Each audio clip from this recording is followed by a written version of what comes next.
सध्या महाराष्ट्रात मराठा आरक्षणाचा मुद्दा पुन्हा एकदा ऐरणीवर आलाय। मराठा आंदोलक मनोज जरांगे पाटील यांनी उद्या म्हणजेच 30 मे पासून भर उन्हात उपोषण सुरू करण्याचा इशारा दिलाय। या इशाऱ्यानंतर राज्य सरकारचे उच्चस्तरीय शिष्टमंडळ आज दुपारी जालना जिल्ह्यातील अंतरवाली सराटी येथे भेट देणार आहे।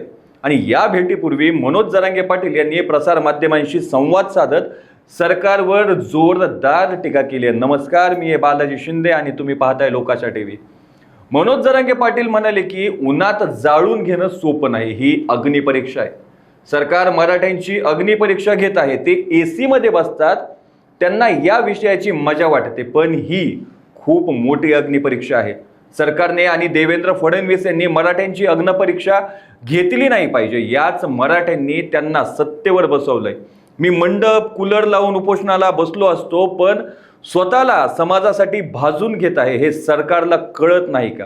मी नियमात बोलतो तर मी माघार का घेणार, असा सवाल त्यांनी यावेळी उपस्थित केलाय। तसेच ताब्यात घेणे, अटक करणे, हल्ला करणे हे डोक्यात आणू नका, असा इशारा त्यांनी त्यावेळी दिलाय।